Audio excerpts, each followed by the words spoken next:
나라 59강 100년의 꿈 네 번째, 마지막 기회 이재명이 있다.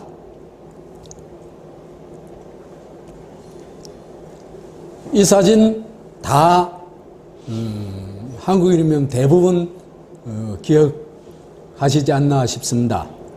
월드컵 때 붉은 악마들이 연출한 것이죠. 꿈은 이루어진다. 이 나라에도 꿈은 이루어질까?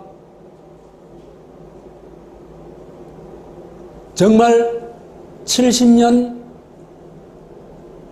코메리카를 극복하고 진정한 대한민국을 만들어낼 수 있을까?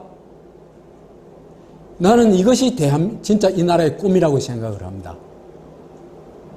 제가 볼 때는 꿈이 이루어질 가능성 70% 정도 된다고 생각을 합니다. 그래서 지금이 어떤 상태이고 또 누가 정말 대한민국을 만들 수 있는지 이 얘기를 오늘 좀 하도록 하겠습니다.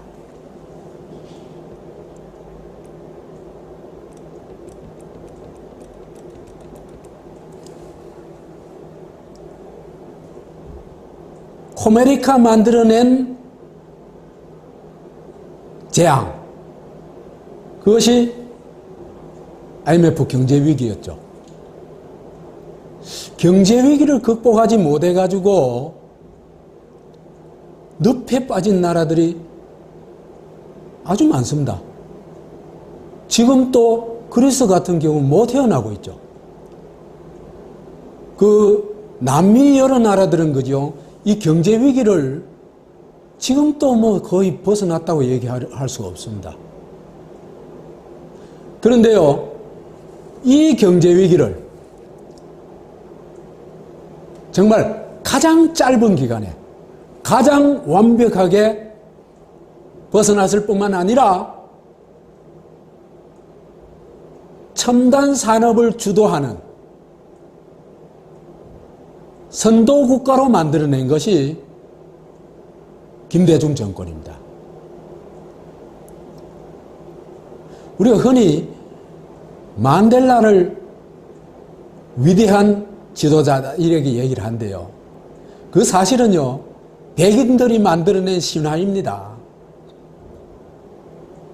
만델라가 뭐 대단하지 않은 건 아니지만은 만델라는 과거 청산을 제대로 안 하고 뿐만 아니라 이 흑인들의 비참한 삶을 그죠 해결하는데 별 역할을 못했습니다. 그냥 그 악랄한 짓을 한 백인들을 거의 무조건적으로 용서한 것, 그것이 서구의 눈으로 봤을 때는 위대한 만델라였습니다. 그런데요, 김대중은요, 만델라와 마찬가지로 사형수 출신 아닙니까? 그죠? 그렇지만은 한국 대통령이 돼가지고 정말 그때 당시에 말로 하자면은 6.25 이래 최대의 국난을 최단 시일 내에 극복했을 뿐만 아니라 첨단 산업이 주도하는 국가, 한류의 나라를 만들어냈던 겁니다. 그렇게 되면서 한국이 다시 깨어나기 시작했습니다. 그래서 김대중 노무현 정권이 그때부터 다시 코메리카를 좀 벗어나가지고 대한민국을 추구하기 시작했습니다.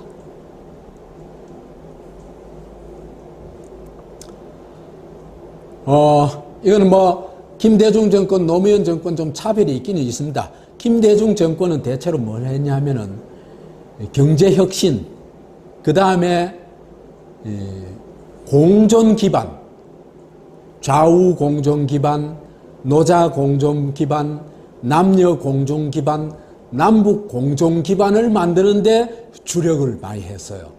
그래가지고 어느 정도 성과를 거뒀습니다. 그런데 김대중 정권이 놓친 게 뭐냐 하면은 과거 청산, 구체제 청산을 제대로 안 하고 공정 기반을 만들려고 했는 겁니다. 그러니까 이게 구체제의 그 범죄자들을 그대로 놔두고 하니까 될 리가 없죠. 그렇죠, 그죠? 그러니까 노무현 정권 때 들어가가지고 이래가지고는 도저히 안 되겠다. 그래서 구체제를 청산하려고 했는데 구체제 청산한 데까지 못하고 일정하게 정리하는 수준까지 갔어요. 김대중 노무현 대통령 10년을 그래도 여하튼 코메리카를 벗어나가지고 대한민국으로 가기 위한 몸부림의 10년이었다. 이렇게 얘기할 수 있을 것 같습니다. 그리고 그 성과는 상당히 컸습니다.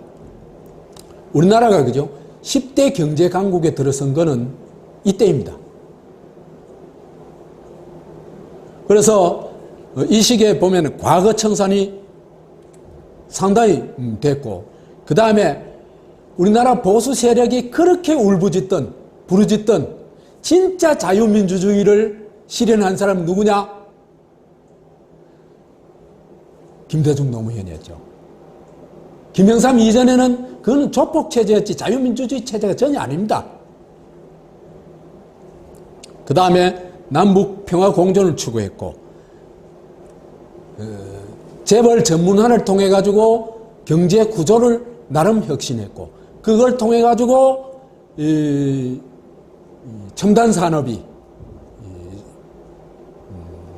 세계를 주도하게 되었고, 뿐만 아니라 첨단 국가를 만들기 위해서 여러 가지 어떤 IT 분야를 국가 어떤 행정 업무에 전복을 시켜가지고 굉장히 편리한 국가 시스템을 만들어 놨습니다. 아직도 그 체계가 유지되고 있다고 볼 수 있습니다. 그래서 그죠? 이 첨단 국가를 만든 것, 이거는 사실은 노무현 정권의 공로가 아주 크다고 얘기할 수 있습니다. 그 다음에 대미 종속성을 탈피해가지고 남북 간뿐만 아니라 동북아의 평화주도 전략을 펼치게 됩니다. 그래가지고 전시 작전 통제권을 회수하고 한반도에서 출발해서 유럽에 이르는 새로운 어떤 동북아, 유라시아 전략을 한국이 만들어 나가게 됩니다. 사실요, 이 시기에 처음으로 한국인들이 자기의 국제 전략, 세계 전략을 가지기 시작했다. 이렇게 볼 수 있습니다. 그 점에 있어서는 김대중을 대단히 높이 평가할 수밖에 없습니다. 그럼에도 불구하고 김대중 노무현 정권은 결정적 문제가 있어요.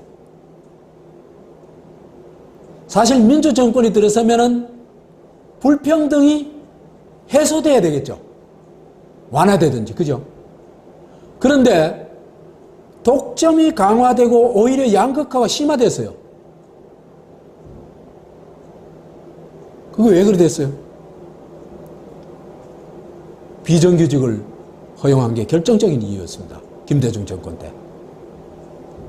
그건 IMF의 요구에 따른 것이라고 하더라도 그게 결정적인 원인이 됐던 건 틀림없는 겁니다. 그래서 오히려 비정규직이 양산되고 하니까 재벌은 더 좋아지고 민중은 더 열악해진 겁니다. 이게 현재 김대중 노무현 정권의 아이러니입니다.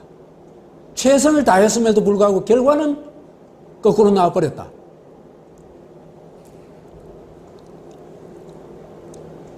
그러니까 평등사회에 대한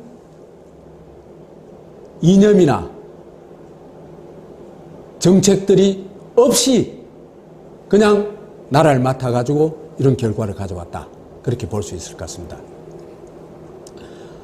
그래서 민중이 민주화의 수혜자가 아니라 오히려 피해자가 되어버렸다.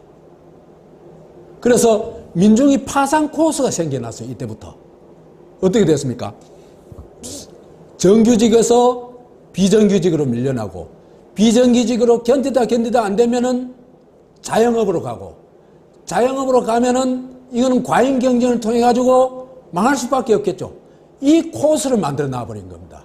이건 사실 김대중 노무현 정권이 상당한 책임이 있습니다. 그렇게 됨으로써 이 민중들은 그죠? 민주주의에 대해서 오히려 민주주의를 좋아한다기보다는 민주주의의 피해자가 되어버렸기 때문에 오히려 어디로 돌아갈까? 박정희 향수로 돌아가 버린 겁니다. 그런 면에서 볼 것 같으면요, 박정희 향수에 대해서는 김대중, 노무현 또 책임이 없다고 할 수가 없습니다. 왜? 군대 향수 보면 알죠, 그죠? 군대에 들어가 있으면은 그 사회가, 그 군대가 깡패 조직이든 말든 그 사회가 요구하는 대로 따르기만 하면은 모든 게 보장이 되죠. 옷 주고 밥 주고 다 보장이 되죠. 그런데 민주화가 되고 보니까 홀로서기를 해야 되는데 국가에서 홀로서기 지원 시스템은 거의 없단 말이에요. 그러니까 너무 괴로운 거예요. 그러다 보니까 차라리 조폭시대가 나왔다. 그래서 전두환 시대를 회상하게 되고 미화하기까지 하게 됩니다. 이런 게 이제 박정희 향수로까지 발전하게 됐죠. 그렇게 됨으로써 김대중 노무현은 10년의 몸부림에도 불구하고 코메리카 탈출에는 실패했다. 그래 얘기할 수 있을 것 같습니다. 그렇지만은 이 시기에 우리 대단히 중요한 하나를 만들어내게 됩니다. 우리가 잃어버렸던 우리 이때까지 전번 강의 때까지 얘기했던 대한민국의 꿈, 해방 이후에는 인민공화국의 꿈, 그 꿈을 다시 품기 시작한 것입니다. 우리가 그걸 어떻게 알았냐 하면요, 우리는 우리를 사실 월드컵 때까지만 하더라도 그죠? 우린 민족적 자학이 너무 심해가지고 한국 놈은 안 된다 그랬거든요. 그 한국 놈하고 여자는 뚜대야 된다고 그랬거든요. 그런 데서 외국 기자들이 와보군요. 한국에 막 엄청 놀란 거예요. 특히 뭐에 놀랐습니까? 한국의 IT 산업에 기절을 한 거예요. 세계 최첨단을 걷고 있었다는 거예요. 그런 게 막 보도되고, 그 다음에 일본에 우리보다 한참 앞설 것으로 생각하고 있던 일본의 이 월드컵 준비보다 한국이 훨씬 더 잘 돼 있다는 평가를 받았거든요. 그렇게 되면서 자부심이 막 생기기 시작한 겁니다. 거기다가 우리가 백인에 대한 굉장히 심한 열등감을 가지고 있었죠. 그런데 월드컵 때 축구를 해보니까 우리가 이겨. 이탈리아도 꺾어버려서. 그러면서 우리가 가지고 있던 열등감에서 먼저 벗어나기 시작합니다. 한국인들이. 그러면서 우리가 빠져있던 민족적 자학의 늪으로부터 민족적 자긍, 민족적 자부심으로 바뀌어가게 됩니다. 그것이 대한민국이란 함성으로 터져나왔다. 그렇게 보면 되겠습니다. 이렇게 되면서 한국인들이 대한민국의 꿈을 가지게 되면서 민주공화국에 대한 열망이 드디어 이제 다시 불붙기 시작했다. 그러면서 우리가 주목하게 되게 뭡니까? 태극기에 따라다니는 존재, 태극기 앞에서 충성맹세를 하는 존재가 아니라 주권자로서의 자기를 발견하게 됩니다. 그죠? 그 주권자로서의 자기를 발견했을 때 뭐가 보이기 시작합니까? 헌법이 보이기 시작한 겁니다. 아, 이 나라가 조폭 국가가 아니고 대한민국이네, 민주공화국이네, 주권은 우리한테 있네, 이걸 깨닫기 시작하는 겁니다.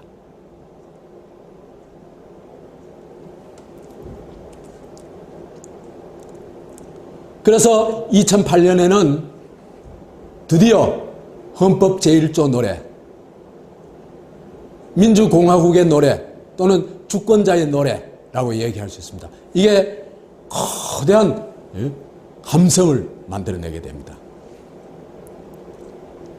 그렇게 됨으로써 우리가 이제는 헌법에 명시된 대한민국, 헌법에 명시된 주권자의 지위를 확보하기 위한 투쟁이 시작되게 됩니다. 이제 다시 한국인이 대한민국이란 꿈을 갖게 됐다는 얘기입니다.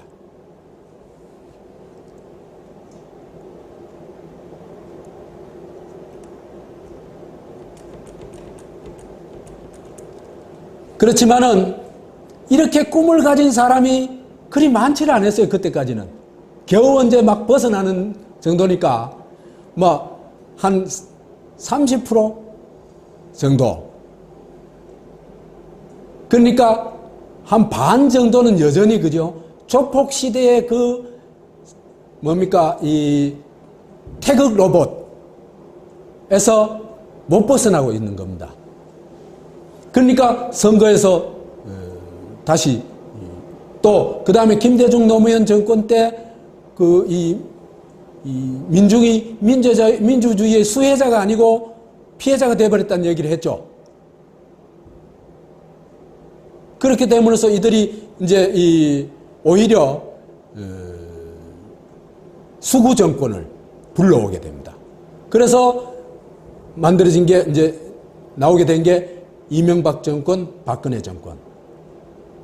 근데 이 정권은 사실은 환란의 정권이었어요.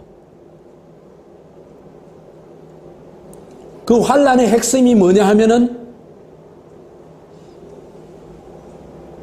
그 이 김대중 노무현 정권 때 그나마 좀 만들어 놓은 대한민국을 그죠? 완전히 죽여버리고 헬조선으로 돌아가도록 만들었을 뿐만 아니라 나라를 그 코메리카로 돌아가도록 만들었을 뿐만 아니라 정말 민중이 너무나 고통받는 헬조선으로 끌고 가버린 겁니다.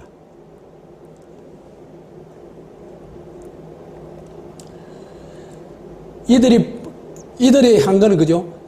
이 이명박근혜 환란이라고 할 수 있는데 그 죄명은 막 이로 다 말할 수가 없습니다. 반민족 반국가 행위, 전시작전 통제권 회수를 거부하고 다시 상납하고 위안부 피해자의 개인 청구권, 대법원과 헌법재판소에서 결정한 이 개인 청구권조차 불법적으로 박탈해버렸습니다. 그 다음에 미국의 중국 포위 전략의 앞잡이가 돼가지고 사들을 배치하려고 합니다. 배치하기로 결정했습니다. 미일 동맹의 하순이 돼가지고 한일 군사보호협정에 조인을 했죠. 민주주의도 완전히 죽여버렸습니다.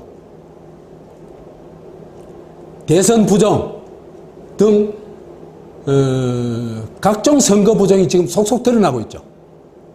사실 이건요 정말 제대로 된 특검을 해가지고 조사를 해가지고 이 관련되는 사람들은 법정 최고형을 처해야 됩니다. 선관위원장부터 법정 최고형을 처해야 됩니다.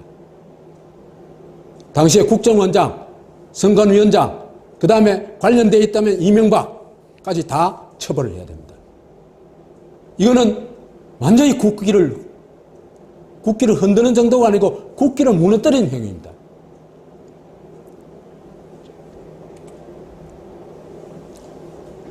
그 다음에 국정교과서 테러방지법을 만들어가지고 유신체제로 돌아갈 수 있는 길을 딱 준비해놨죠. 그 다음에 미일 앞잡이 돼가지고 남북관계를 완전히 파괴해버렸죠. 금수강산도 다 파괴해버렸죠. 그 다음에 부패가 창궐하죠. 이거 뭐 일일이 설명 안 해도 되겠죠. 그 다음에 공공연하게 나라 사람들을 죽였어요. 정권의 재물로 썼어요. 제가 천안함에 대해서는 나중에 한번 자세히 얘기를 하고 싶어요.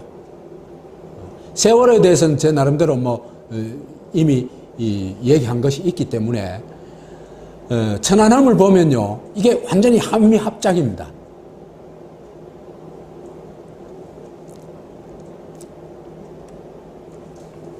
그래서 이들의 대한민국 죽이기는 거의 90%까지 성공했다. 그래 얘기를 할 수 있습니다. 그걸 증명하는 국보급 노트가 있죠. 뭡니까? 김영한 일지입니다. 그게 진짜 이들의 범죄를, 악마의 범죄를 기록한 국보급 일지입니다.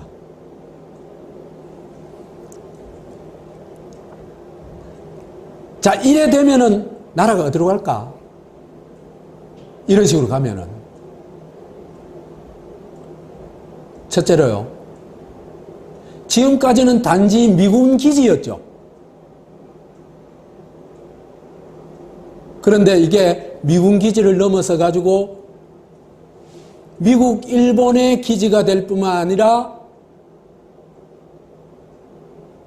미국의 총알바지 역할을 떠맡을 수밖에 없습니다. 왜 그래 됐냐?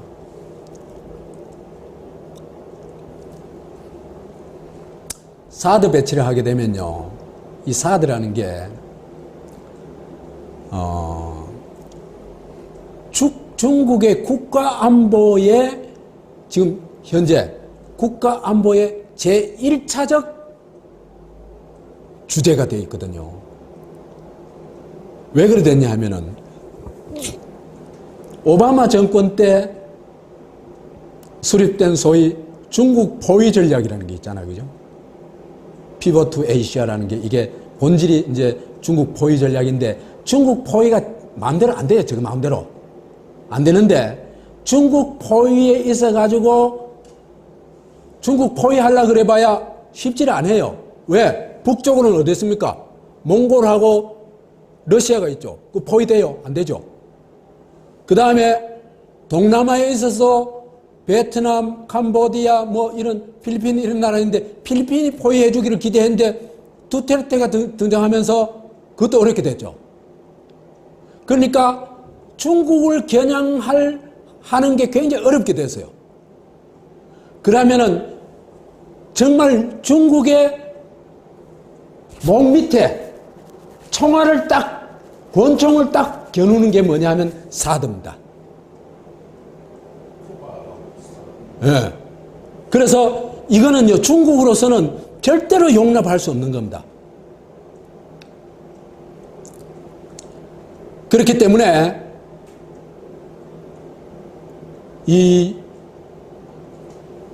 이렇게 미국의 MD에 자동 편입되게 되면은 한국은 미국의 표적이 될 수밖에 없습니다. 아마 미사일들이, 그죠? 이래 되면은 사드 포대뿐만 아니라 한국을 향해서 많이 배치가 될 거예요.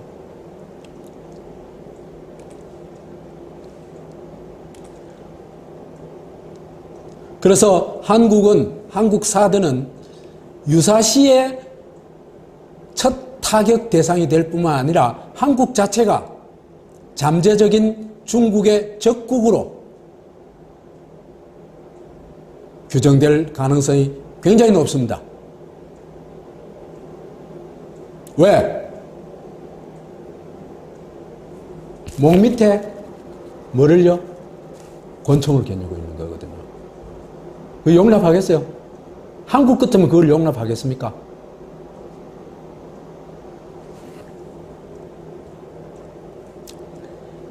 이래 되면요, 한국은 영구 분단을 벗어날 수가 없어요. 왜? 우리가 힘이 있어야 통일을 할 거 아니에요. 미국, 일본에 속국이 되어 있는데 무슨 어떻게 통일하겠어요? 그냥 미국이 일본이 시킨 대로 하는 그 이외에는 할 일이 없습니다. 그래 되면요, 한국은요, 완전히 도가래든 쥐가 돼요. 북쪽으로는 중국, 러시아, 조선이 딱 에워싸고 있고, 적국으로 에워싸고 있고, 아래로는 미국과 일본이 딱 목줄을 틀어쥐고 있고, 출구 없는 나라가 되어버려요. 무슨 한국을 망하게 만들기 위한 국제적 음모가 있지 않냐 하는 생각까지 드는다.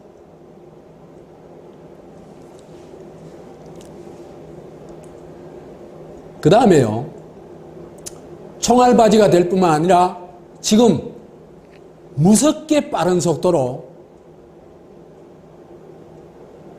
경제 파산이 오고 있다는 겁니다.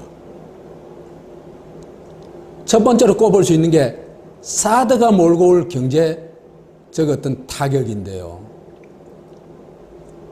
아까도 얘기했다시피 사드 문제는 중국이 최우선 국가안보 과제입니다. 그러니까 이거는 경제적 문제 정도가 아니에요.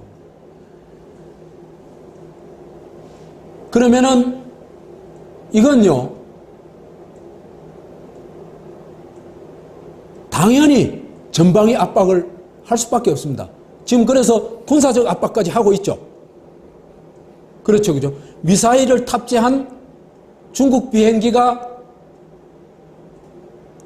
방공식별 구역을 들어와 가지고 막 시위를 하고 있죠.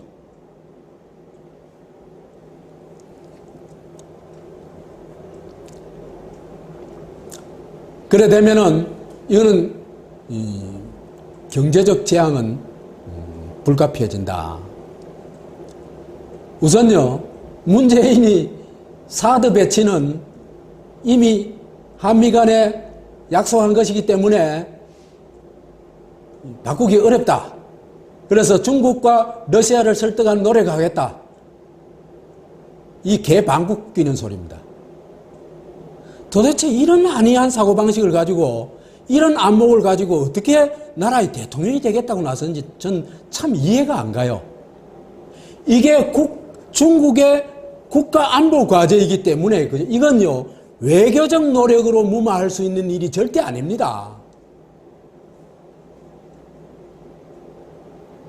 아니, 한국이 중국을 설득할 수 있다?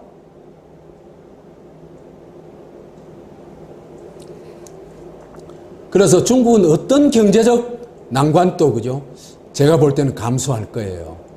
왜 그러냐면 중국도요, 세계 패권을 노리는 나라인데 한국이 미국의 권총이 돼가지고 중국의 목줄을 겨누고 있는 걸 절대로 용납할 수가 없어요. 나 같아도 용납을 못해요. 그러다면은 첫 번째로 중국에 진출하고 있는 한국 기업은 아마 이미 타격이 시작됐죠.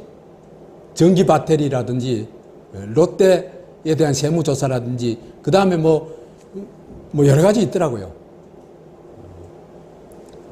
그 다음에 요즘 언론을 보면은 이런 어떤 안보 문제가 발생하더라도 중국과 한국의 경제적인 어떤 기본적인 관계는 크게 변화하지 않을 것이다. 이런 정말 장밋빛 기대를 보도하는 게 있던데요. 전혀 안 그렇습니다. 왜? 이거는 중국의 국가 안보 문제이기 때문입니다.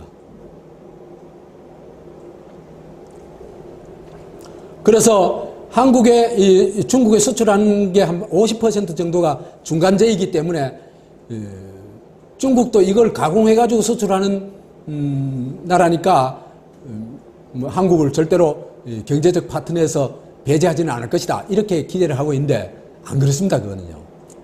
하나는요, 두 가지 면에서 그런데요. 이 중국이 굉장히 빠르가지고 거의 모든 면에서 경제 혁신을 하고 있어요. 그리고 기술력이 굉장히 빠르게 한국을 따라잡고 있습니다. 그 다음에 또 하나는요, 수입선을 전환해버리면요, 수입선은 뭐 중국하고 일본입니다. 그건 주로. 중국하고 대만입니다. 중국하고 대만에서 수입하면 돼요. 일본하고 대만에서 수입하면 돼요. 물론 뭐 불가피한 뭐 품목도 있기는 있습니다만 뭐 이 한국, 중국, 대만, 일본은요 이 거의 다 비슷한 경제 구조를 가지고 있기 때문에 언제든지 대체가 가능합니다. 많은 부분. 그 다음에 또 하나 이 중국이 이 한국을 표적으로 삼을 수 있습니다. 경제적 표적으로 삼을 수가 있는데 지금의 그 중국의 혁신과 경제력이 급속하게 성장하는데 한국의 주력 산업 죽이기로 나갈 가능성도 상당히 있습니다. 제가 볼 때는. 왜? 국가 안보 문제이기 때문입니다. 그러려면 휴대폰, 반도체, 디스플레이, 가전제품, 자동차, 철강, 조선 이런 분야에서 중국이 지금 막 쳐올라오고 있거든요. 어디로 이게 타격을 받지 않을까? 저는 타격 안 받을 수 없다고 생각합니다. 그러면요, 중국이 기술력에서 좀 뒤진다 하더라도 그 규모 면에서 한국하고 게임이 안 되지 않습니까?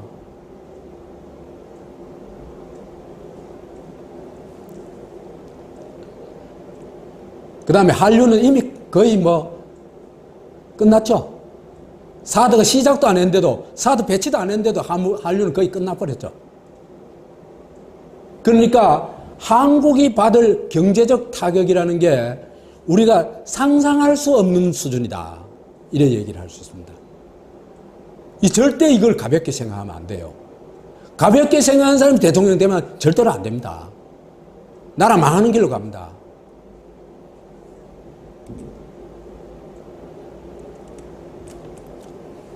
그 다음에 가계부채, 아파트 거품. 이게 한국 경제를 파멸로 끌고 갈 가능성이 굉장히 높습니다. 가계부채가 1300조가 이미 넘어섰죠. 그죠? 넘어섰는데, 사드 타격이 온다든지, 아까 얘기했던, 그 다음에 이자율이 높아져가지고 그 타격이 온다든지, 이거는 지금 추세대로라면 막을 수가 없어요, 지금. 이 저금리 시대는 이미 끝나가고 있는 겁니다. 그러면은 한계 가게는요, 이 가계 부채를 못 견뎌요. 파산하게 되고, 그 다음에 아파트 지금 과잉 공급은요, 불을 보듯이 뻔합니다. 아파트 가격 폭락하는 거는 그냥 시간 문제예요. 시장 원리가 작동하는 게, 여기 시장 원리가 작동하고 있지 않습니까? 그죠?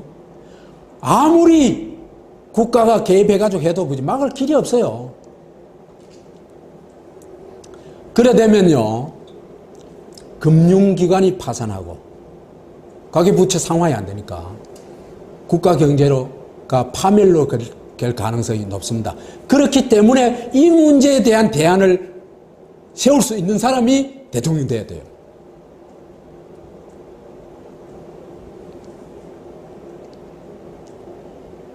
지금요, 이 부동산 과잉이 뭡니까? 아파트나 상가 과잉 공급이 지금 심각한데, 이미 상가는 과잉 공급이 굉장히 심각한 수준이에요. 그래서, 그죠? 최근에 이 언론 보도를 보니까 29억짜리가, 감정가 29억짜리가 7천 몇백만 원에 낙찰이 됐어요. 경매에 낙찰이 됐어요. 2.4%예요.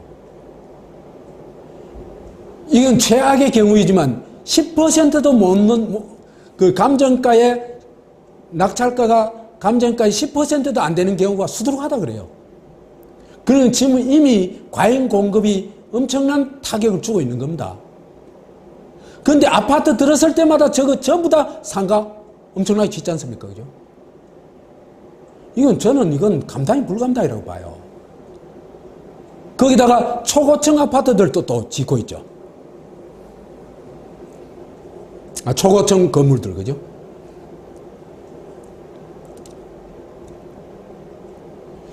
그 다음에 중고 아파트는 재건축 불가하다는 건 이미 잘 알려진 사실이고, 2017, 18년도에 아파트 70만 호가 공급되고 나면은 과잉 공급이 되는 건 뻔한데, 근데 지금 사람들의 소득은 차차 오히려 제자리 걸음이거나 줄죠. 그러니까 가처분 소득은 지금 갈수록 줄어들고 있는 겁니다. 왜?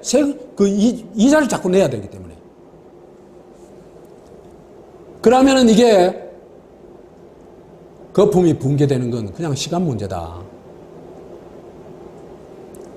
그래서 이렇게 되면은 한국은 IMF 위기, 2008년 위기, 일본의 잃어버린 25년과는 비교도 안 되는 재앙을 맞을 수밖에 없다. 저는 그렇게 보고 있습니다. 지금 이 위기를 막아낼 수 있는 사람이 이 나라를 맡아야 됩니다.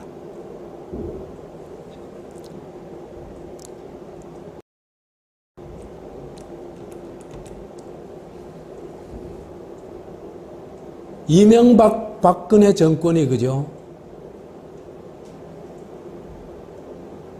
헬조선으로 끌고 갔죠, 나라를 결국요. 그래서 이제 헬조선이라는 말이 생긴 게 언제부터입니까? 요 몇 년 됐죠, 그죠? 박근혜 정권 들어서가지고 얼마 안 있어부터 헬조선이라는 얘기 나오기 시작했죠. 그 헬조선의 핵심이 뭐냐 하면은 초독점, 극소수가 독점하고 있고, 그 다음에 극소수가 독점하고 있는 반면에 대다수는 가난한 양극화가 극단화되고 있고, 그렇게 됨으로써 민생이, 보통 사람들의 경제는 거의 파탄 지경에 이르는, 살아가기 너무 힘든 그런 상황입니다. 거기에다가 사회보장제도가 부실하기 때문에 전부 각자 도생할 수밖에 없는 그런 나라가 바로 헬조선입니다. 이런 헬조선 증후군이 지금 온 나라에 퍼져 있어요.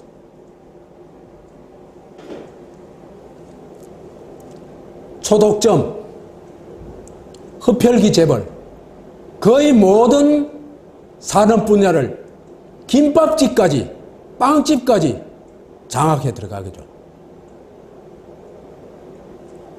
흡혈귀 재벌이라고 할 수 있습니다. 그래가지고 750조나 쌓아놓고 돈 띵까띵까 놀고 있는 겁니다. 한국이 어느 정도 독점이 심하냐, 이 통계를 10%의 소득이요, 세계 소득이 차지하는 비중이 세계에서 두 번째로 높습니다. 1995년에서 2012년까지 나온 통계를 볼 것 같으면요, 세계에서 2위이고 증가율은 세계에서 1위입니다. 10%가 차지하는 비율이 제일 높은 나라가 미국인데, 95년도는 40.5%에서 2012년에는 47.8%입니다. 7.3% 늘어났어요.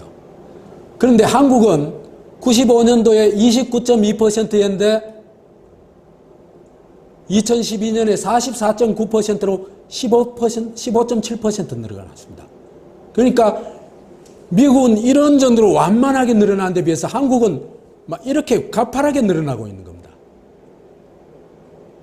양극화가 미국보다 훨씬 더 극심하게 일어나고 있다, 이래 얘기할 수 있겠죠, 그죠? 그러면 조만간에 미국도 능가한다는 얘기가 되겠죠. 그럼 세계 최악의 초독점 양극화 국가가 되게 됩니다. 미국은요, 그걸 지탱하는 힘이 있어요. 달러 패권이죠, 그죠? 달러만 있으면 외국에서 얼마든지 사가 들어올 수 있으니까 우리는 그 힘 하나도 없어요. 그런 나라가 견뎌낸다? 못 견뎌요.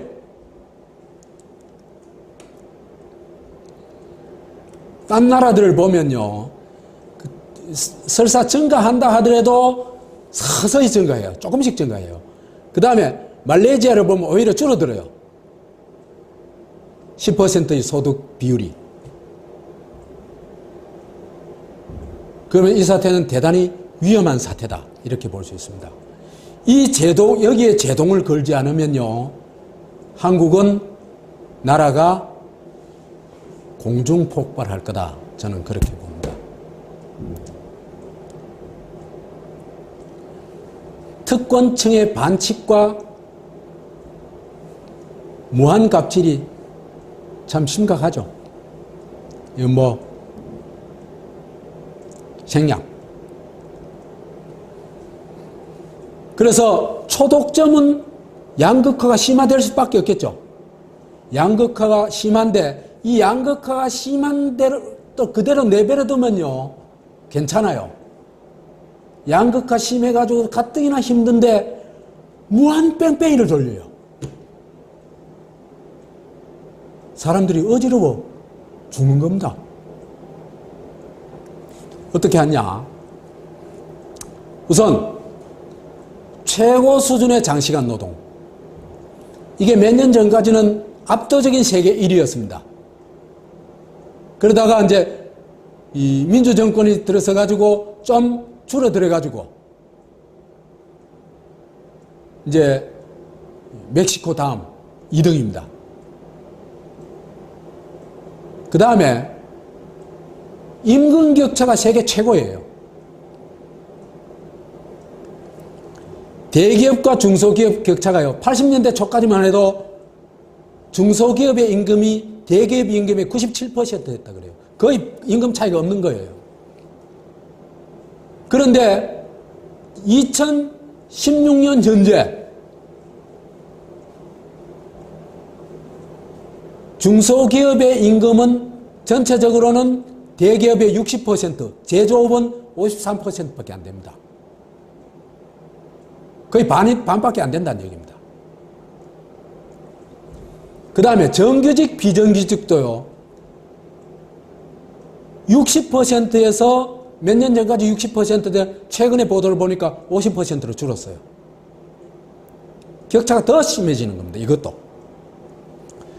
그 다음에 남녀 임금 격차도요, OECD에서 압도적 1위예요. 2012년도 기록을 볼 것 같으면 한국은 남녀가 37% 격차인데 비해서 그 다음 이 일본인데 27%, 미국이 19%, 평균은 15% 정도 돼요.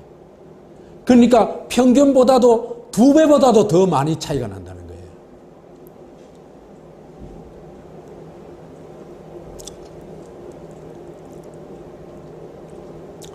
왜 이러냐?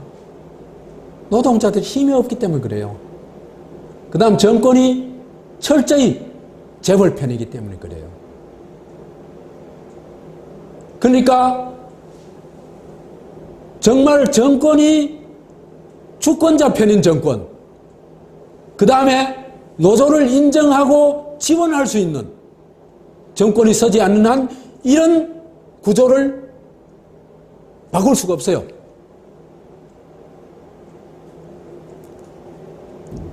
노조의 낮은 조정률, OECD 평균이 16.7%인데 한국은 10.1%.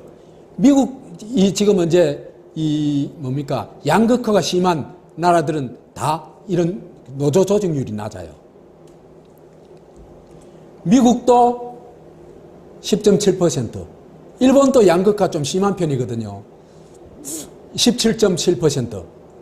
거기에 비해서 고르게 잘 사는 나라들 있잖아요. 그죠? 그 나라들은 노조 조정률이 막 엄청 높아요.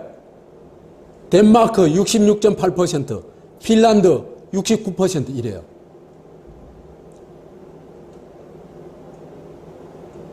그 노조의 힘이 없으면요, 회사는 자본가 독점도 아니고 우리나라 면대로 조폭 기업이 되는 거죠.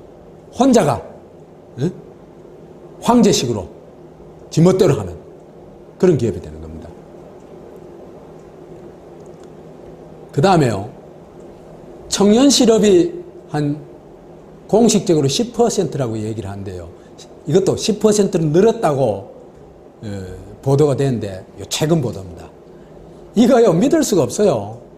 우리나라의 통계를 내는 기준들이요 국제 기준을 따르지 않고 뭡니까? 이 한국식으로 완전히 왜곡해가지고 하거든요. 실업률도 그래요. 그래서 이 현대경제연구원에서 국제 기준에 따라서 내보니까요. 청년 실업이 34.2%인데요. 이게 오래전에 얘기 아니고 작년 6월 2016년 6월에 나온 연구 결과입니다. 자, 여기다가 이제 이런 그 엄청난 차별들이 지금 있죠. 그죠? 차별인데 이게 이 한 사회 전체가 조폭 구조가 딱 그렇다 그랬잖아. 그죠? 서열 사회라 그랬잖아. 그죠? 상명하복 사회고. 한국 사회도 이런 차별이 그죠? 구조화가 돼 가지고 문화화가 돼 가지고 차별 공화국이 돼 버렸어요. 성차별, 직업차별, 정규직, 비정규직 차별, 지역차별, 나이차별, 계급차별, 학력차별, 외모차별, 인종차별. 그래가지고 한국에는요, 그야말로 무차별적 차별이 일어나고 있는 거예요. 그래서 언어와 행동에서도 그 차별이 딱 드러나요. 높은 사람한테는 존댓말 쓰고 자기보다 낫다 싶은 사람한테는 반말이나 그런 비슷한 누구씨 이런 식으로 야 이런 식으로. 그래서 차별이 문화화되고 무의식화되어 있다 지금. 우리가 스스로 우리 마음에 있는 이런 것들을 그죠? 깨부시지 않으면 안 돼요. 이걸 안 부숴버리면은 민주공화국으로 절대 갈 수가 없습니다. 그 다음에 이제 무한 경쟁을 시키죠. 이건 교육에서 이따 얘기를 하겠습니다만은 18년 동안 태어나면서부터 요즘 그죠? 학벌 전쟁에 이제 돌입해요. 뭡니까? 학벌 전쟁의 핵심 뭡니까? 서울대학교 들어가는 겁니다. 여하튼 이 전쟁을 벌이면서 수많은 사람들이 상처를 받고 도태되고 그렇죠. 자존심을 짓밟히고 그래서 여기에 살아남기 위해서 목숨 걸고 사교육을 받죠. 좋은 점수 받으려고 좋은 평가 받으려고. 이게 서울대학교 들어간다고 끝나는 것도 아니에요. 그 다음부터는 취업전쟁이 또 기다리고 있죠. 이렇게 무한 뺑뺑이를 도는 겁니다. 그러니까 여기에 대응하기 위해서 스펙 쌓고 어학연수하고 성형수술하고 그죠? 줄대고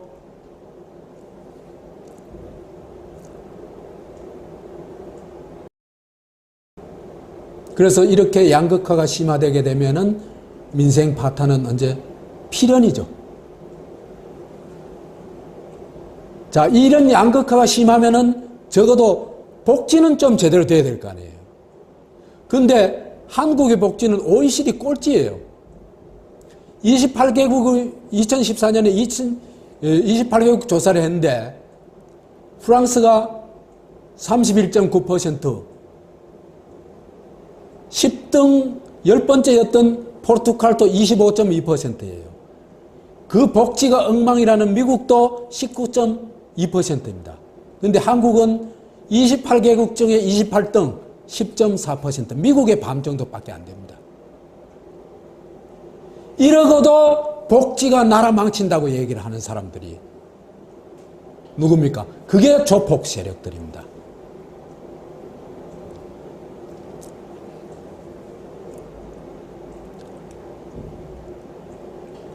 여기에 살아남기 위해서 몸부림치는 게 교육이죠. 그죠?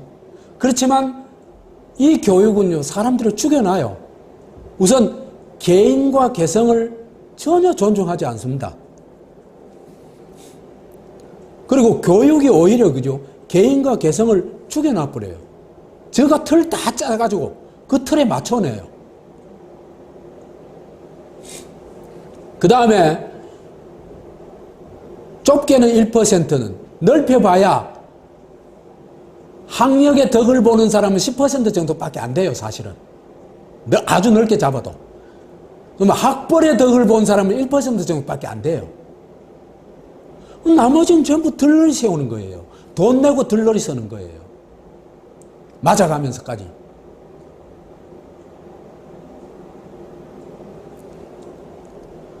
그런데도 이 요구가 이런 교육에 매달릴 수밖에 없는 사람들의 그 사정을 뻔히 알면서도 그죠?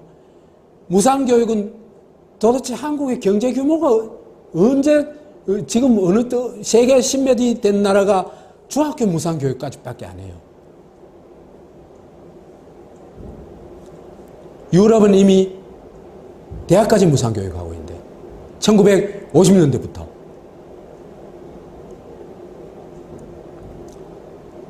여기 살아남기 위해서는 최악의 공부 부담, 그것도 세뇌 공부. 엄청나게 많이 드는 사교육비, 그 다음에 대학 등록금.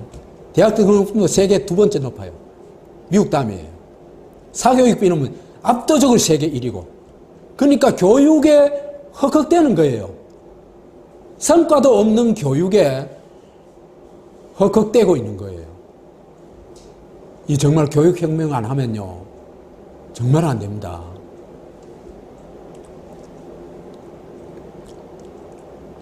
소득 대비 최고의 가계부채, 주거불안. 제가 그 주택 보급률은 한국이 높아요, 이제. 근데 주택 소유율을 보니까 세계 최악이에요. 이게 그죠? 박정희 정권 들어서기 전에, 들어섰을 1960년도에, 그죠? 자가주택에 사는 사람이 80%였어요. 근데 지금 자가주택에 사는 사람이 50몇 %밖에 안 돼요. 그럼 뭐 하자면 집 뺏어 갔다는 얘기입니다. 누가? 1%들이.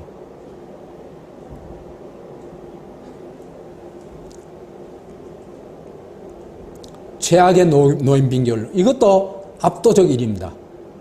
그 다음에 스트레스 엄청 받죠. 왜? 차별, 이거 스트레스 엄청 받습니다. 그 다음에 특권과 반칙, 불법, 조직 문화.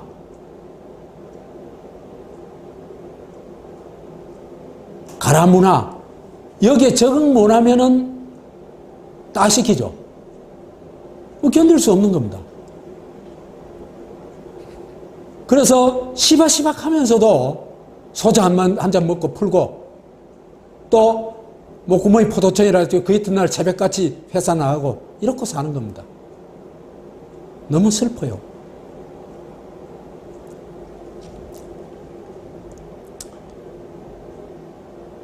이렇게 되다 보니까 모든 사람이 소수 특권층을 빼고는 답답하고 미래가 안 보이는 겁니다.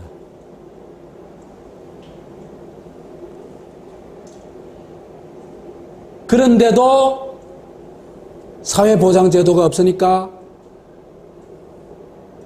없는데, 가족보장제도마저도 이제는 무너져 버렸죠. 노인들도 자기 앞길이 없는 겁니다. 대부분 노인은. 자식한테 물려줄 수 있는 게 있는 사람 많지 않아요.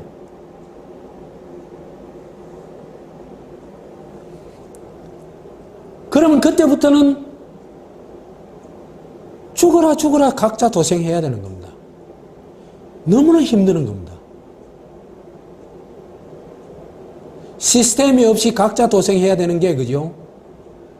정말 산에 가서 땅굴 파는 것만큼 어려운 거예요.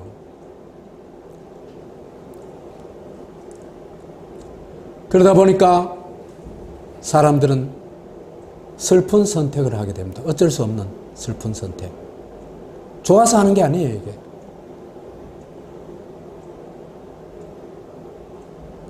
교회 나가는 거. 지금은 도저히 내 인생을 보장해 줄 놈이 세상에 없어.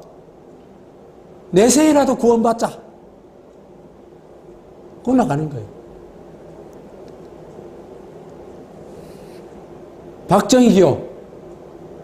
민주주의 오히려 더 못 살겠어. 차라리 독재를 하는 게 좋아. 그 대신 내 인생을 좀 보장해줘. 그 사람들의 종교입니다. 지금 이게. 현세 구원을 요구한 사람들입니다. 물신교. 딴 건 나를 보장해 줄 수 있는 게 아무것도 없어. 돈 이외에 나를, 나와 내 가족을 보장해 줄 수 있는 게 없어. 돈을 숭배하고 돈을 모으기 위해서 악착같이 살아가는 겁니다. 그래서 이런 현실에 너무나 힘이 들어가지고 사람들은 미래를 포기하게 되는데 이런 나라를 싫어하는 사람들은 이제 이민 열망을 가지죠. 견디기 어려우니까. 견디다 이민간 갈 수 있는 형편도 안 되고 그런 사람들 어떻게 됩니까? 새끼 안 낳아.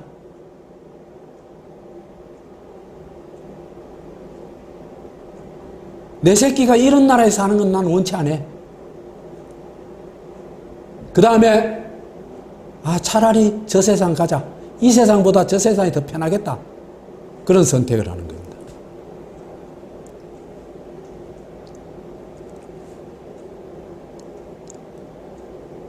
그런데 이때 이제 우리가 이런 절망의 늪에서 우리가 촛불을 들기 시작했습니다.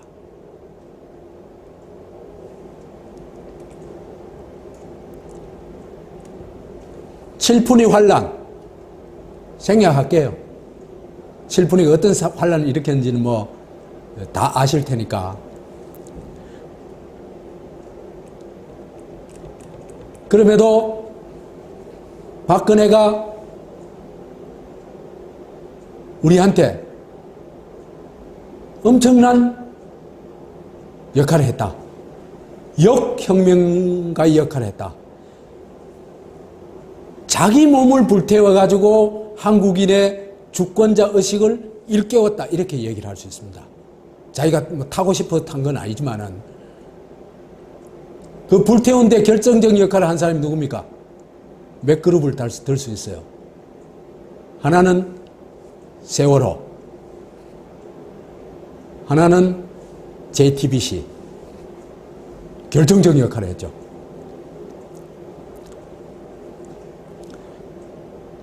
그 다음에 악의 축을 다 보여줬어요.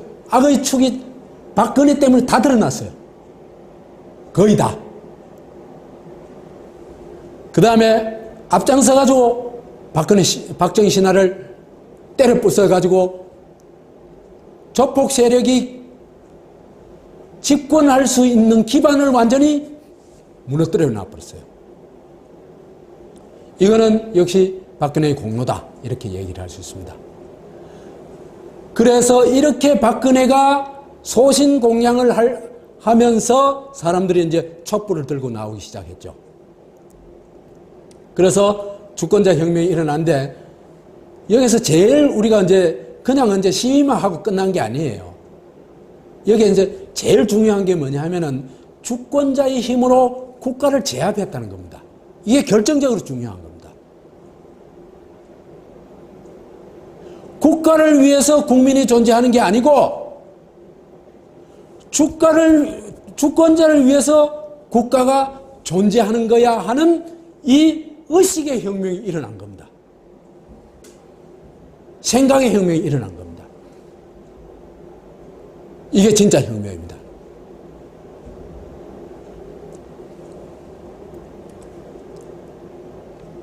그래서 이렇게 얘기할 수 있습니다. 코메리카에서 벗어나고 헬조선에서 벗어나가지고 대한민국으로 갈 수 있는 유일한 힘은 촛불 주권자의 힘이다. 이렇게 얘기를 할 수 있습니다. 이들이 어떤 선택을 하느냐에 따라 나라의 운명이 달려있다.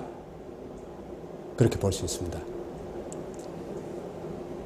이런 촛불의 요구는 압축하자면은 구체제를 청산하고 이제 조폭체제 그건 안 되겠다.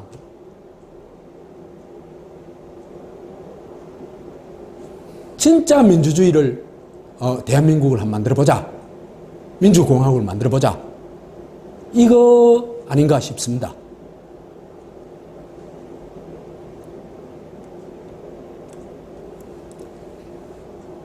헬조선 추락이냐 대한민국 비상이냐 2017년 내지 말 내지 2019년에 제가 볼 때는 아까 얘기한 사드하고 가계부채, 아파트 이 문제를 해결하지 못하면은 파산이 오고 지금 정도와는 비교도 안 되는 헬조선으로 추락할 거다. 그러면은 이 헬조선에서 벗어나가지고 어떻게 하면 대한민국으로 갈 수 있을까? 그 길을 우리가 찾아야 되겠죠.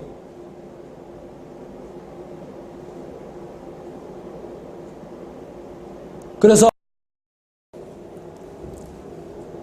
제가 볼 때는 첫 번째 해야 될 일은 폭탄을 제거하는 겁니다.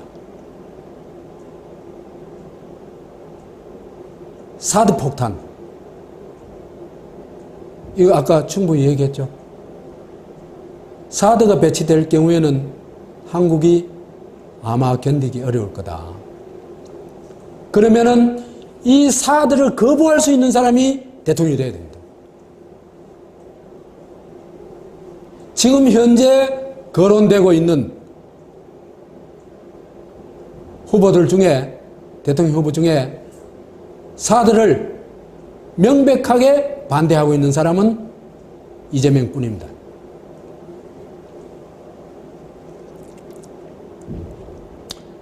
가계부채, 아파트 대책. 이건 지금 아무도 대책을 안 내놨습니다.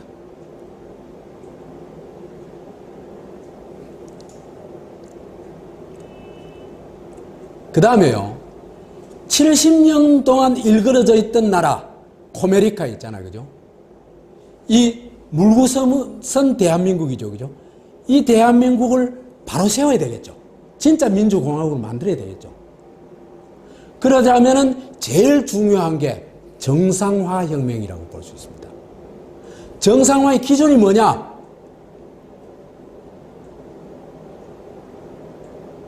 딱 하나를 찝으라면은 헌법입니다. 헌법에 맞는 나라를 세우면 됩니다.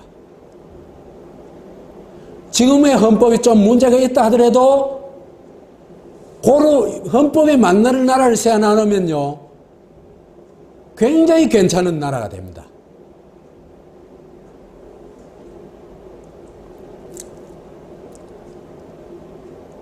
우선 진상규명과 처벌을 해야 되는데 대선 부정하고 세월호 부정에 대해서는 반드시 진상을 규명을 해야 됩니다. 이 진상규명을 명확하게 하겠다고 얘기한 사람은 이재명 뿐입니다.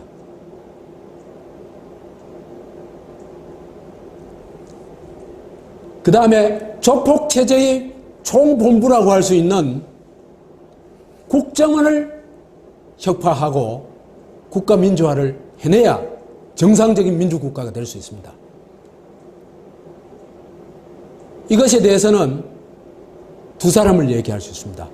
문재인의 경우에는 국정원의 국내 그 사찰 수사 기능을 폐지하고 대외 전문 정보기관, 즉 한국형 CIA로 개조하겠다. 이런 얘기를 하고 있습니다. 저는 이 정도 돼도 괜찮다고 생각을 합니다. 할 수 있느냐 없느냐는 딴 문제로 치고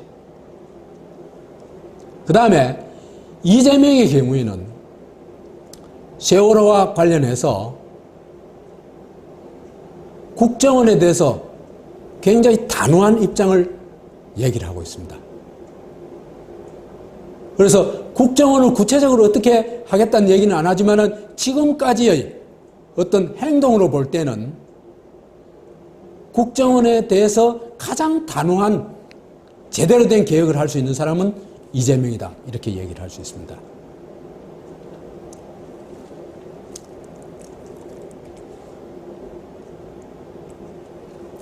재벌 해체와 경제민주화. 한국이 그죠? 이 초독점 세화를 초독점 이 양극화를 해소하기 위한 첫걸음이 재벌 해체입니다. 재벌을 그대로 두고는 절대로 안 됩니다.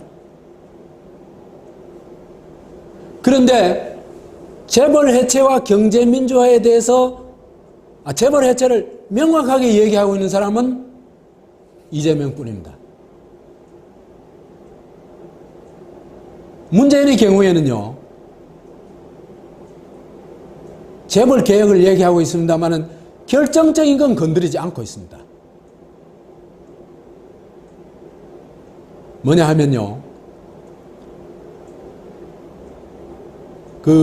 문어발식 기업 구조, 순환 출자, 법인세 인상, 이 문제를 제대로 하는 것이 재벌 개혁의 핵심인데, 요건 다 피해버려요. 그럼 재벌 개혁 뭘 하겠냐? 실제로 문재인의 경우에는 재벌에 대해서 굉장히 오락가락해요. 작년 10월 소위 박근혜 사태가 터지기 직전까지만 해도 한국 경제는 재벌이 주도해야 된다고 얘기한 사람이에요. 그러니까 이 사람의 재벌 개혁 의지는 신뢰하기가 거의 불가능하다. 그렇게 볼 수 있습니다. 그 다음에 이제 이 두 가지만 해도요, 폭탄 제거, 정상화 혁명, 이것만 해도 제법 괜찮은 나라 됩니다. 정상적인 나라가 될 수가 있습니다. 어느 정도 대한민국의 틀을 갖출 수 있습니다. 그렇지만 더 나아가지고는 아까 얘기했던 저거 있죠. 가라문화. 그걸 타파하고 진짜 실사구시 시스템을 구축해야 돼요. 이건 결정적으로 좋은 나라가 되기 위한 결정적으로 중요한 것입니다. 이게. 실사구시가 안 되면요, 모든 건 말짱화입니다. 사상누각입니다. 이건 나중에 또 소상하게 얘기할 때가 있을 테니까 뭐 이런 정도로 해두죠. 그 다음에 헌법에 불가침적 권리라고 기본권을 명시해 놔놓고도 법률적으로 그게 제대로 보장이 안 됐어요, 한국에. 그래서 주권 보장 시스템을 제대로 구축을 해야 됩니다. 이것도 주제가 큰 주제죠. 큰 주제니까 나중에 얘기하기로 하죠. 그 남북 민족 통합 평화주도 전략도 추구해가지고 정말 남북이 경제 공동체를 이루는 걸 목표로 해가지고 나가지 않으면 저는 한국의 미래가 없다고 봅니다. 그 다음에 정말 21세기 새로운 시대에 맞는 교육혁명을 해야 된다. 이것도 나중에 우리가 또 충분히 얘기해야 할 수 있을 것 같습니다.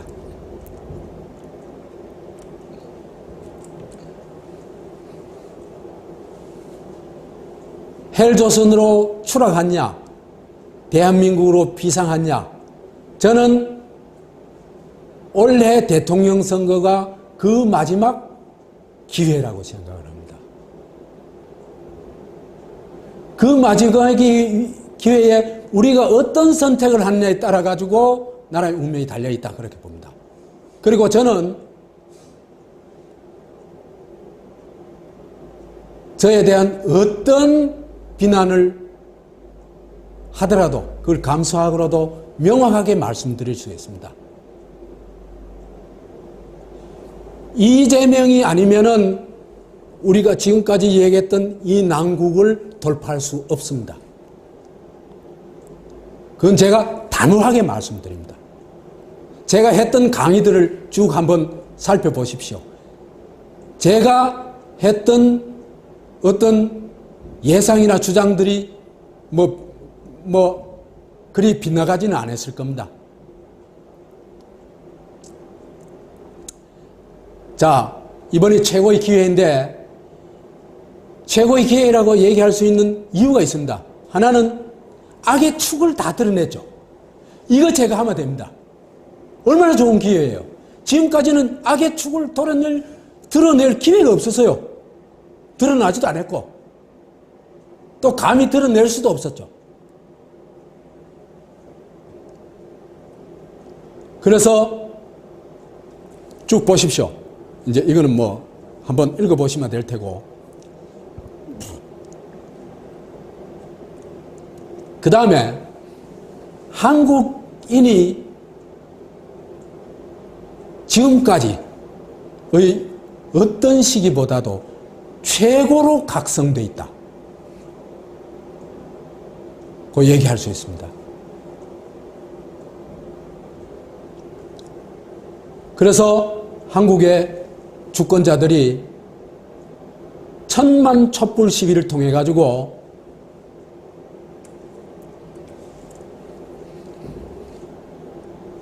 민주주의에 대한 주권자 혁명에 대한 강한 공감대가 형성되어 있다.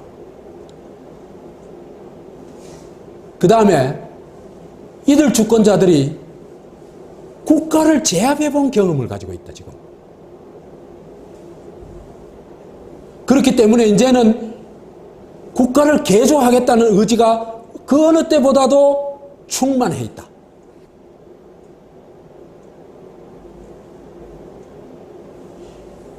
이게 얼마나 좋은 기회냐. 이런 좋은 여건의 시기에는 제가 살아온 경험으로는 또는 제가 아는 경험으로는, 아는 것으로는 이렇게 좋은 시기는 없었습니다.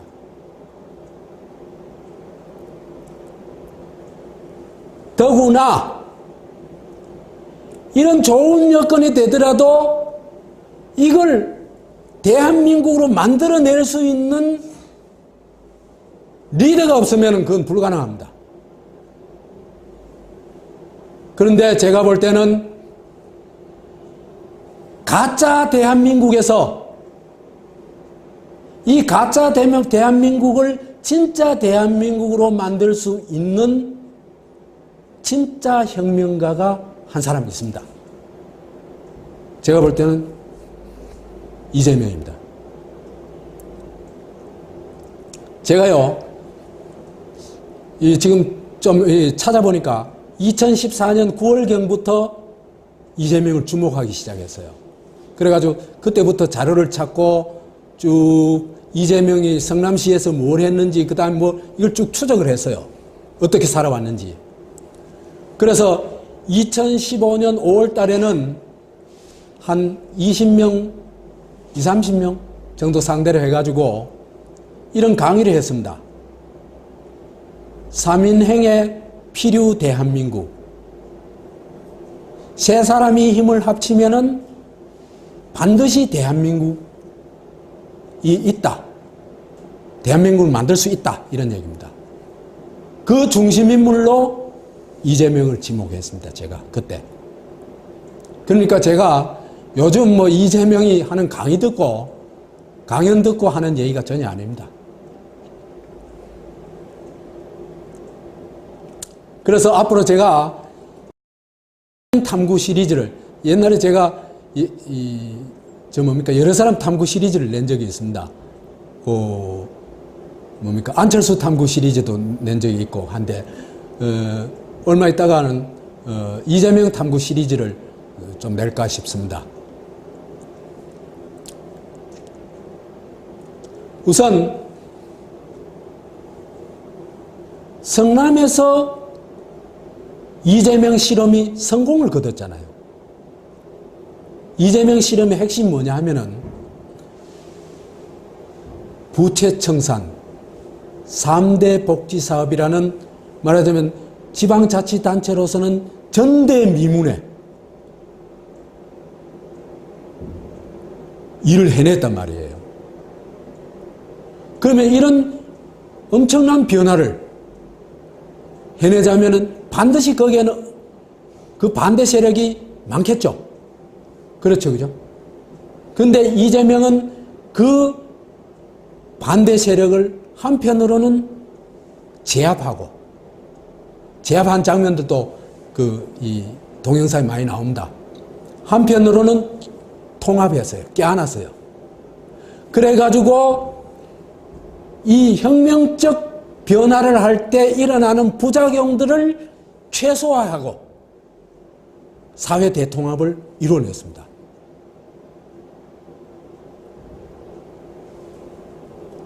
성남이라는 곳이 빈부가 공존한 도시 아닙니까? 전형적인 도시 아닙니까? 그죠? 어디입니까? 분당하고 중원하고 뭐 전혀 다르죠. 그 다음에 보수와 진보가 또 극렬하게 분열되어 있는 지역입니다. 이 지역에서 사회통합을 이뤄냈다는 것은 한국의 사회통합도 혁명적 변화를 이루면서도 사회통합을 할 수 있는 능력을 가지고 있다, 이런 얘기가 됩니다.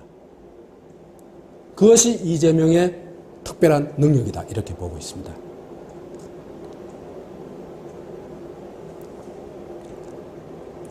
그 다음에 이재명은요, 촛불 집회 과정이나 이 한국의 정치적 과정에서, 그죠? 늘 선도적 입장이 있었어요. 꽁무니 따라간 짓, 그건 없어요, 전혀. 박근혜 하야 탄핵을 요구하고, 박근혜, 이재용, 이명박 구속을 주장하고, 재벌 해체, 노동권 강화를, 이것도, 그죠? 감히 누구도 얘기하지 못했던 주제들입니다. 전 빨갱이로 몰릴 수 있는 주제들이거든요. 그 다음에 주한미군 부담금 주제, 부담금을 낮추겠다는 주장, 이런 것도 누구도 안 내놓고 있잖아요, 지금. 그러니까 한국 사회의 성역들을 다 거드린 겁니다. 그러면서도 그걸 대중한테 설득해내는 겁니다. 그래서 환호를 받았죠. 좀상들은요, 절대로 그런 일을 할 수가 없습니다. 이건 저도 한번 싸워봤거든요. 싸워봐서 그 능력이 어떤 능력인지는 좀 압니다. 그 다음에 뉴딜, 신뉴딜 정책, 새로운 어떤 경제정책의 어떤 기본으로서의 정책, 기본소득제 도입, 그 다음에 대선 재판을 촉구하고 수개표를 요구한 것, 이런 것이 거의 다 모두 이슈를 선도하고 한 사회의 정치적 주제들을 끌고 나간, 앞장서서 끌고 나간 그런 것이라고 볼 수 있습니다. 이런 것이 이재명의 혁명성이라고 얘기할 수 있습니다.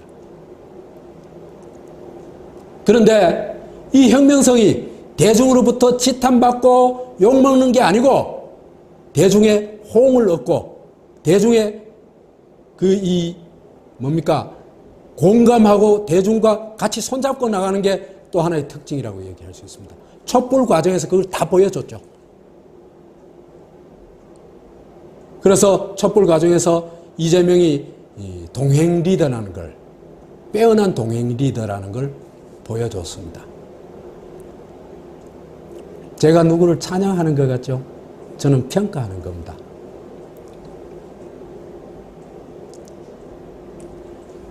위기 탈출. 그래서 사드 반대로 사드 문제를 넘어설 수 있고, 그 다음에 부채 해결의 능력을 보여줬잖아요. 성남시에서. 그죠? 그래서 부채 해결의 경험도 있기 때문에 부채 해결의 어떤 가능성도 있지 않느냐, 이렇게 볼 수 있습니다. 그 다음에 이런 정도의 능력을 가지고 있다면 제가 지금까지 얘기한, 좀 더 앞으로 훨씬 더 구체적으로 말씀드리겠습니다만은, 한국 사회가 정말 필요한 정상화혁명, 실사구시혁명, 민주공화국 혁명을 통해 가지고 이 나라를 진정한 대한민국으로 바꿔낼 수 있지 않겠냐 하는 기대를 저는 가지고 있습니다. 그래서 헬조선이냐 추락이냐, 헬조선 추락이냐 대한민국 비상이냐, 이 질문 앞에 우리는 서 있습니다. 저는 똑부러지게 말씀드리고 싶습니다. 이재명 정권이 들어서면 헬조선 탈출해가지고 대한민국으로 비상할 수 있는 가능성이 열립니다. 그렇지 않을 경우에는 저는 단언합니다. 100% 헬조선으로 추락합니다. 우리의 선택이 우리의 미래를 결정합니다. 마치겠습니다.